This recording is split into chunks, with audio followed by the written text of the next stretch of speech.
ಓಂ ಸದ್ಗುರುನಾಥ ಶರಣಂ ಜಯ ಜಯ. ಓಂ ಸಚ್ಚಿದಾನಂದ ಶರಣಂ ಜಯ ಜಯ. ಎಲ್ಲರಿಗೂ ನನ್ನ ನಮಸ್ಕಾರಗಳು. ಯೋಗ ವಾಸಿಷ್ಠ ನಿರ್ವಾಣ ಪ್ರಕರಣದಲ್ಲಿ ವಸಿಷ್ಠರು ಶ್ರೀರಾಮಚಂದ್ರನಿಗೆ ಆತನ ಪ್ರಶ್ನೆಗಳಿಗೆ ಉತ್ತರವನ್ನು ಹೇಳ್ತಾ ಇದ್ದರು. ಅವರು ಶಿವನು ಏಕೆ ದಿಗಂಬರನಾಗಿದ್ದಾನೆ, ಬೂದಿ ಬಳಕೊಂಡಿದ್ದಾನೆ, ರುಂಡಮಾಲೆಗಳನ್ನು ಹಾಕ್ಕೊಂಡಿದ್ದಾನೆ ಅಂತ ಪ್ರಶ್ನೆಯನ್ನು ಕೇಳಿದಾಗ, ನೋಡಪ್ಪ, ಹೀಗೇ ಇರಬೇಕು, ಹೀಗೇ ಮಾಡಬೇಕು ಅಂತಕ್ಕಂಥದ್ದು ಅಜ್ಞಾನಾವಸ್ಥೆಯಲ್ಲಿರ್ತಕ್ಕಂಥ ಅವರಿಗೆ ಇದು ಅನ್ವಯವಾಗುತ್ತೆ. ಸುಜ್ಞಾನದಲ್ಲಿರ್ತಕ್ಕಂಥವ್ರು ವಾಸನಾ ಕ್ಷಯವಾಗಿರ್ತದೆ ಅವ್ರಿಗೆ. ಅವರು ಪ್ರಾಪಂಚಿಕ ವ್ಯವಹಾರದಲ್ಲಿ ದೇಹಾಭಿಮಾನದಿಂದ ತಿರುಗಾಡೋದಿಲ್ಲ. ಅದರಿಂದ ನಿಯಮಾವಳಿಗಳೆಲ್ಲ ಯಾರಿಗೆ ಅಂದರೆ ದೇಹಾಭಿಮಾನದಿಂದ ಕೂಡಿದ ಅಜ್ಞರಿಗೆ ಇವೆಲ್ಲ. ಆ ನಿಯಮಗಳಿರಲಿಲ್ಲ ಅಂದರೆ ಅವ್ರಿಗೆಲ್ಲ ದುಃಖವಾಗುತ್ತೆ. ಅದರಿಂದ ಅದು ಅವ್ರಿಗೆ ಸುಜ್ಞಾನದಿಂದ ಕೂಡಿರ್ತಕ್ಕಂಥವ್ರು ಅವ್ರ ಸ್ಥಿತಿಯಲ್ಲಿ ಅವರು ಇರೋದಿಲ್ಲ, ಅವರು ಆತ್ಮಸ್ಥಿತಿಯಲ್ಲಿ ನೆಲೆಗೊಂಡಿರ್ತಾರೆ. ಅದರಿಂದ ಇದು ಈ ರೀತಿಯಲ್ಲಿ ಆಗುತ್ತೆ. ಬ್ರಹ್ಮಜ್ಞರು ಮಾಡುವ ಕರ್ಮಗಳ ವಿಷಯದಲ್ಲಿ ನಿಂದ್ಯ ಅನಿಂದ್ಯ ಎಂಬುದಿಲ್ಲ, ಉಪಾದೇಯವಿಲ್ಲ, ಹೇಯವಿಲ್ಲ. ಆತ್ಮಾರ್ಥವಾಗಿ ಮಾಡಿದುದು, ಪರಾರ್ಥವಾಗಿ ಮಾಡಿದುದು ಎಂಬುದು ಇಲ್ಲ. ಜ್ಞಾನಿಗಳು ಇದು ವಿಧಿ, ಇದು ನಿಷೇಧ, ಇದು ಒಳ್ಳೆಯದು, ಇದು ಕೆಟ್ಟದ್ದು ಅಂತ ಅವರು ಯಾವುದನ್ನು ವಿಂಗಡಣೆ ಮಾಡೋದಿಲ್ಲ. ಎಲ್ಲವನ್ನು ಯಥಾರ್ಥವಾಗಿ ನೋಡ್ತಾ ಇರ್ತಾರೆ ಅವರು. ಅಂದರೆ ಎಲ್ಲವನ್ನು ಸಮದೃಷ್ಟಿಯಿಂದ ತನ್ನಂತೆ ಅಂತ ನೋಡ್ತಾ ಇರ್ತಾರೆ.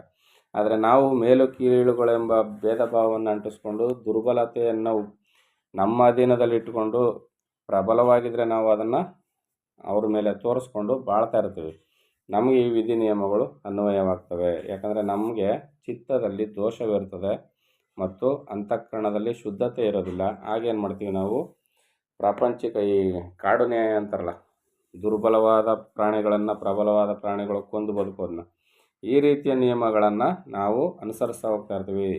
ಜ್ಞಾನದಲ್ಲಿ ದೇಹಬಲದಲ್ಲಿ ಕಡಿಮೆ ಇರ್ತಕ್ಕಂಥವ್ರನ್ನ ನಾವು ತುಳಿದು ಬದುಕುವ ರೀತಿಯನ್ನು ಅನುಸರಿಸ್ಕೊಂಡು ಹೋಗ್ತಾ ಇರ್ತೀವಿ. ಸಮಾನವಾದ ಸಹಬಾಳ್ವೆಯನ್ನು ನಾವು ಕಲ್ತಿರೋದಿಲ್ಲ. ಎಲ್ಲರೂ ಸಮಾನರು, ಎಲ್ಲರೂ ಪರಮಾತ್ಮನ ಸ್ವರೂಪಿಗಳೇ ಅನ್ನುವ ಒಂದು ಭಾವನೆ ನಮ್ಮಲ್ಲಿ ಇಲ್ಲದೆ ಇರೋದ್ರಿಂದ ನಾವೇನು ಮಾಡ್ತೀವಿ, ಪ್ರಬಲವಾದವರು ದುರ್ಬಲರನ್ನು ಹಿಂಸೆ ಮಾಡಿಕೊಂಡು ಬದುಕುವಂಥ ಪ್ರವೃತ್ತಿಯನ್ನು ಅಳವಡಿಸ್ಕೊಂಡಿರ್ತೀವಿ. ಅಂಥವ್ರುಗಳು ಈ ನಿಯಮಗಳನ್ನ ಅನುಸರಿಸ್ಕೊಂಡು ಹೋಗ್ತಾ ಇರ್ತಾರೆ. ಆ ನಿಯಮಗಳಿಲ್ಲ ಅಂದರೆ ಏನಾಗುತ್ತೆ, ಅವ್ರಿಗೆ ದುಃಖವಾಗುತ್ತೆ ಅಂತ ಇಲ್ಲಿ ವಸಿಷ್ಠರು ರಾಮನಿಗೆ ಹೇಳ್ತಾ ಇದ್ದಾರೆ.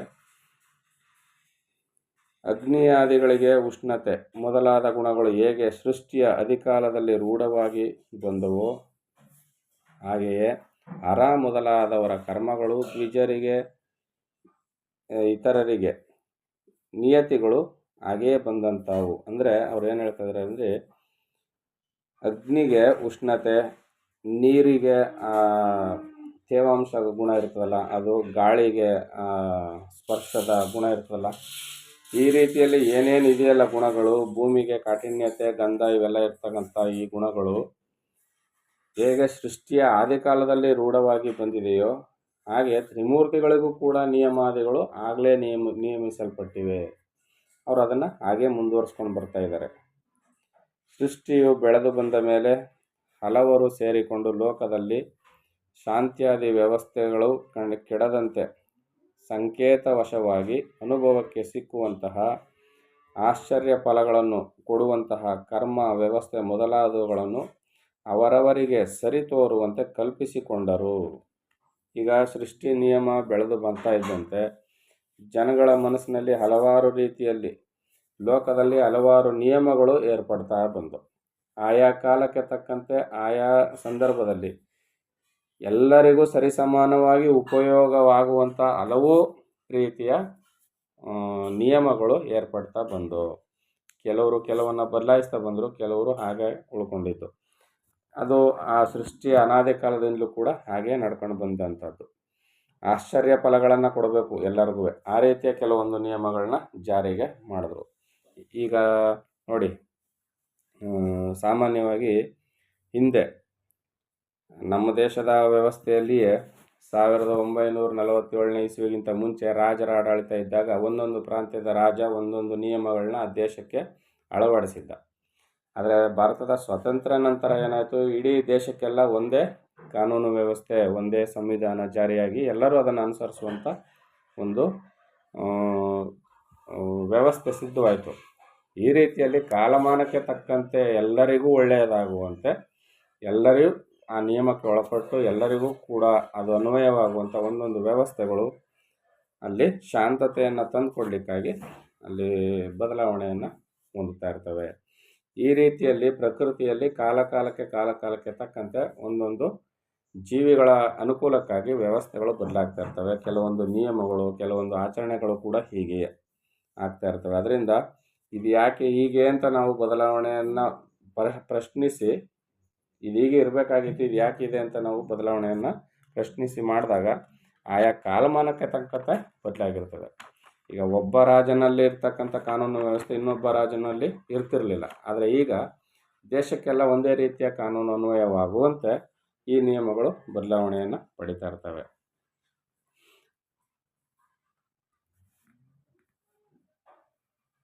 ಮತ್ತು ನೀನು ಕೇಳಿದ ಪ್ರಶ್ನೆಗೆ ಉತ್ತರವಾಯಿತು, ಮತ್ತೆ ಮೌನ ವಿಚಾರವನ್ನು ಕೇಳು. ಈಗ ರಾಮನಿಗೆ ಹೇಳಿದ್ರು, ನೋಡಪ್ಪ ನೀನು ಶಿವನ ವಿಚಾರವಾಗಿ ಕೇಳಿದೆ, ಈಗ ಅದಾಯಿತು ಬಿಡು, ಈಗ ನಿನಗೆ ತಿಳಿತಲ್ಲ. ಈಗ ಮೌನದ ವಿಚಾರವನ್ನು ಕೇಳು. ಮೌನ, ಸುಸುಪ್ತಿ ಮೌನ, ಕಾಷ್ಟ ಮೌನ ಇವೆಲ್ಲ ಕೇಳ್ತಾ ಇದ್ದಲ್ಲ, ಈಗ ಅದನ್ನು ಮುಂದುವರಿಸ್ತೀನಿ ಕೇಳು. ಇದುವರೆಗೆ ವಿದೇಹ ಮುಕ್ತನು ಅನುಭವಿಸುವ ತುರ್ಯ ಮೌನವನ್ನು ಕುರಿತು ಹೇಳಿಯಾಯಿತು. ಜೀವನ್ಮುಕ್ತನಾದವನು ಈಗ ಆ ತುರ್ಯ ಮೌನವನ್ನು ಹೇಗೆ ಅನುಭವಿಸ್ತಾನೆ ಅಂತ ಹೇಳಿಯಾಯಿತು. ಎಲೈ ರಘುವಲ್ಲಭನೆ, ನಿನಗೆ ಸದೇಹ ಮುಕ್ತನು ಯಾವ ಮೌನವನ್ನು ಅನುಭವಿಸುವನೋ ಅದನ್ನು ಕುರಿತು ಹೇಳಿಲ್ಲ, ಈಗ ಹೇಳುವೆನು ಕೇಳು. ಸದೇಹ ಮುಕ್ತನು ಅಂದರೆ ದೇಹದಲ್ಲಿ ಇದ್ದಾಗಲೇ ಮುಕ್ತಿಯನ್ನು ಪಡ್ಕೊಳ್ತಾನಲ್ಲ, ಜೀವನ್ಮುಕ್ತ ಸ್ಥಿತಿಯನ್ನು ಅನುಭವಿಸ್ತಾನಲ್ಲ, ಅವನು ಯಾವ ರೀತಿಯಲ್ಲಿ ಮುಕ್ತಿಯನ್ನು ಪಡಿತಾನೆ. ವಿದೇಹ ಮುಕ್ತ ಅಂದರೆ ದೇಹವನ್ನು ಬಿಟ್ಟ ನಂತರ ಮುಕ್ತನಾಗ್ತಾನಲ್ಲ, ಅವನು ಯಾವ ಮೌನದಲ್ಲಿರ್ತಾನೆ ಅಂತ ಹೇಳಿ ಆಯಿತು. ಈಗ ಅದರ ನಮಗೆ ಪರಿಚಯನೇ ಇರಲಿಲ್ಲ. ಅದು ದೇಹ ಬಿಟ್ಟವನು ಹೋದ ಅಂತ ನಾವು ತಿಳ್ಕೊಬಿಟ್ಟಿದ್ದೆ. ಆದರೆ ದೇಹ ಬಿಟ್ಟವನು ಯಾವ ಮೌನದಲ್ಲಿ ಇರ್ತಾನೆ ಅಂತ ಹೇಳಿದ್ರು. ಈಗ ಸದೇಹ ಮುಕ್ತನು, ದೇಹದಲ್ಲಿದ್ದಂತೆ ಮುಕ್ತಿಯಾದವನು ಯಾವ ಮೌನವನ್ನು ಅನುಸರಿಸ್ತಾನೆ, ಆ ಮೌನದ ಸ್ಥಿತಿಯನ್ನು ವಿವರಣೆ ಕೊಡ್ತೀನಿ ಕೇಳು ಅಂತ ವಸಿಷ್ಠರು ರಾಮನಿಗೆ ಹೇಳ್ತಾ ಇದ್ದಾರೆ. ಚಿದಾತ್ಮಕವಾದ ಆತ್ಮಾಕಾಶವು ಆಕಾಶಕ್ಕಿಂತ ಸ್ವಚ್ಛವಾದದ್ದು. ಏನು ಹೇಳ್ತಾ ಇದರಲ್ಲಿ? ಚಿದಾತ್ಮಕವಾದ ಆತ್ಮದ ಆಕಾಶವು ಆಕಾಶಕ್ಕಿಂತ ಸ್ವಚ್ಛವಾದದ್ದು. ಈಗ ಆಕಾಶವೇ ತುಂಬ ಸ್ವಚ್ಛವಾಗಿದೆ, ಅಲ್ಲಿ ಏನೇನೂ ಕಳಂಕವಿಲ್ಲ, ಬಟಾ ಬಯಲಾಗಿದೆ. ಅದಕ್ಕಿಂತಲೂ ಚಿದಾತ್ಮದ ಆಕಾಶ ಇನ್ನೂ ಸ್ವಚ್ಛವಾಗಿದೆ ಅಂತ. ಬಯಲು ಬ್ರಹ್ಮಾಂಡದೊಳಗೆ ನಿರ್ಬಯಲು ಅಂತ ಕರೀತಾರಲ್ಲ, ಆ ನಿರ್ಬಯಲು ಆಕಾಶಕ್ಕಿಂತಲೂ ಪರಿಶುದ್ಧವಾಗಿ ಇದೆಯಂತೆ. ಅಂತಹ ಆಕಾಶವಾಗುವಿಕೆಯೇ ಪರಮ ಶ್ರೇಯಸ್ಸು. ಅದು ಹೇಗೆ ಲಭ್ಯವಾಗುವುದು ಎಂಬುದನ್ನು ಕೇಳು. ಆ ನಿರ್ಬಯಲ ಸ್ಥಿತಿ ಆಗುವುದೇ ಪರಮಶ್ರೇಷ್ಠವಾದ ಸ್ಥಿತಿ ಅಂತೆ. ಆಗಬೇಕಾದ್ರೆ ಏನು ಮಾಡಬೇಕು ಅಂತ ಇಲ್ಲಿ ವಸಿಷ್ಠರು ಹೇಳ್ತಾ ಇದ್ದಾರೆ. ಅದನ್ನು ಹೊಂದುವುದಕ್ಕೆ ಸಾಂಖ್ಯ ಯೋಗ ಎಂದು 2 ಉಪಾಯಗಳು. ಸಾಂಖ್ಯ ಯೋಗ ಎಂದು 2 ಉಪಾಯಗಳು, ಒಂದೊಂದಾಗಿ ಹೇಳುವೆನು ಕೇಳು. ಸಮ್ಯಜ್ಞಾನವನ್ನು ಚೆನ್ನಾಗಿ ತಿಳಿದು ಯಾವಾಗಲೂ ಏಕ ಸಮಾಧಿಯಲ್ಲಿರುತ್ತಾ ಸಂಖ್ಯಾನದಿಂದಲೇ ಅವಬುದ್ಧರು ಆಗುವರು ಯಾರೋ ಅವರು ಸಾಂಖ್ಯಯೋಗಿಗಳು. ಅದಕ್ಕೆ ಇಲ್ಲಿ ಏನು ಹೇಳ್ತಾ ಇದ್ದಾರೆ? ಪರಮಾತ್ಮ ಆತ್ಮಜ್ಞಾನವನ್ನೇ ಸದಾ ಕಾಲ ಚಿಂತನೆ ಮಾಡುತ್ತಾ ಅದರಲ್ಲೇ ನೆಲೆಗೊಳ್ಳುವವರು ಯಾರಿದ್ದಾರಲ್ಲ, ಅವ್ರನ್ನ ಇಲ್ಲಿ ಸಮ್ಯಜ್ಞಾನವನ್ನು ಚೆನ್ನಾಗಿ ತಿಳಿಬೇಕು. ಸಾಂಖ್ಯಯೋಗ ಅಂದ್ರೆ ಕೂಡ ಜ್ಞಾನ ವಿಚಾರವೇ, ಜ್ಞಾನ ಮಾರ್ಗವೇ. ಅವರು ಸಾಂಖ್ಯಯೋಗಿಗಳು ಅಂತ ಕರೆಯಲ್ಪಡ್ತಾರೆ. ಆತ್ಮಜ್ಞಾನವನ್ನು ತಿಳಿದಂಥ ಯೋಗಿಗಳು ಅಂತ ಕರೆಯಲ್ಪಡ್ತಾರೆ. ಅಂದರೆ ಆತ್ಮಜ್ಞಾನದ ಬೋಧನೆ ಆದಂಥ ಅವ್ರಿಗೆ ಇಲ್ಲಿ ಆ ರೀತಿಯನ್ನ ಹೇಳ್ತಾರೆ.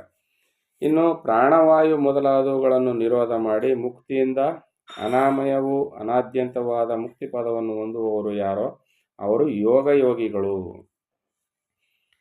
ಆತ್ಮಬೋಧನೆಯಿಂದಲೇ ಜ್ಞಾನೋಪದೇಶವನ್ನು ಪಡೆದು ಅದರಲ್ಲೇ ವಿಚಾರ ಮಾಡಿ ತಿಳಿದು ಅಲ್ಲಿ ಜ್ಞಾನದಲ್ಲಿ ನೆಲೆ ನಿಂತವರು ಸಾಂಖ್ಯ ಜ್ಞಾನ ಯೋಗಿಗಳು. ಇವರು ಮುಕ್ತಿ ಅಂದರೆ ಕುಂಭಕ ಪ್ರಾಣಾಯಾಮದ ಸಾಧನೆಯನ್ನು ಮಾಡಿ ಅನಾಮಯವೂ ಅನಾದ್ಯಂತವಾದ ಮುಕ್ತಿ ಪದೆಯನ್ನು ಯಾರು ಹೊಂದುತ್ತಾರೋ ಅವರು ಯೋಗಿಗಳು ಅಂತ. ಈ 2 ಥರದ ಯೋಗಿಗಳು ಇಬ್ಬರೂ ಕೂಡ ಆ ನಿರ್ಬಯಲ ಸ್ಥಿತಿಯನ್ನು ಹೊಂದುತ್ತಾರೆ. ಇಬ್ಬರೂ ಕೂಡ ಜೀವನ್ಮುಕ್ತರೇ, ದೇಹದಲ್ಲಿ ಇರುವಾಗಲೇ ಮುಕ್ತಿಯನ್ನು ಹೊಂದಿರತಕ್ಕಂಥವ್ರು. ಅವರು ಈ ಜ್ಞಾನದ ಸ್ಥಿತಿಯನ್ನು, ಆ ಮೌನದ ಸ್ಥಿತಿಯನ್ನು ಈ ರೀತಿಯಲ್ಲಿ ಪಡೀತಾರೆ ಅಂತ ಆತ್ಮಜ್ಞಾನಿ ಮತ್ತು ಯೋಗದಿಂದ ಆತ್ಮಜ್ಞಾನವನ್ನು ಪಡೆದಂಥ ಯೋಗಿಗಳು ಇವರ ಸ್ಥಿತಿಯನ್ನು ಇಲ್ಲಿ ಹೇಳಿದ್ರು. ಮುಂದುವರೆದು ಏನು ಹೇಳ್ತಾರೆ ಅಂತ ಮುಂದಿನ ಆಡಿಯೋದಲ್ಲಿ ನೋಡೋಣ. ಎಲ್ಲರಿಗೂ ಒಳ್ಳೆಯದಾಗಲಿ. ಓಂ ಸದ್ಗುರುನಾಥ ಶರಣಂ ಜಯ ಜಯ. ಓಂ ಸಚ್ಚಿದಾನಂದ ಶರಣಂ ಜಯ ಜಯ. ಹರಿ ಓಂ ತತ್ಸತ್. ಹರಿ ಓಂ ತತ್ಸತ್. ಹರಿ ಓಂ ತತ್ಸತ್.